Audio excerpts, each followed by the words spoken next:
Bonjour à tous, aujourd'hui je vous présente le livre d'Amandine Gay, Vivre libre, exister au cœur de la suprématie blanche. Au cœur de la suprématie blanche.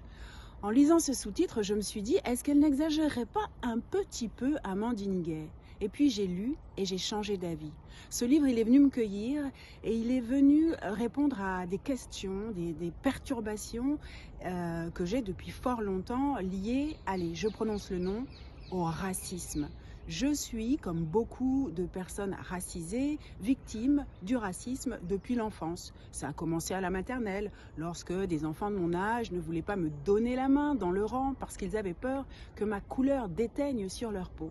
Et puis ça a continué au fil des ans et en véritable caméléon, je me suis habituée à ça. Sans jamais, pas jamais, mais en parlant très rarement, puisque j'ai pressenti que mes amis, ma famille blanche n'avaient pas tellement envie d'entendre ce discours qu'ils qualifiaient d'un peu victimaire. Et puis j'ai lu le livre d'Amandine Gay et je me suis rendu compte que mon expérience était loin d'être individuelle. Au contraire, toutes les personnes racisées vivent ce racisme au quotidien et on s'en accommode plus ou moins. Alors, la vertu de ce livre, c'est d'expliquer les fondements de ce racisme.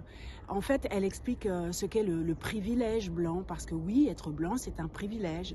Le privilège d'obtenir un appartement facilement, le privilège d'être pris au sérieux lorsqu'on va chez le docteur et qu'on parle d'une douleur, le privilège de pouvoir accéder à des postes de direction, le privilège d'avoir de l'ambition, de parler haut. Tout ça, elle le raconte. Et vraiment, ça fait du bien à tout le monde. Vous pouvez être noir, blanc, vert, rouge, jaune, multicolore. Lisez ce livre parce qu'il permet non seulement de comprendre les fondements du racisme, mais surtout, il permet de tisser des liens entre les communautés. Il permet de pouvoir nous parler de cœur à cœur avec un support intellectuel, conceptualisé. Ça évite les dramas et ça nous permettra, me semble-t-il, d'aller plus loin ensemble. N'est-ce pas un beau projet? Qu'en dites-vous?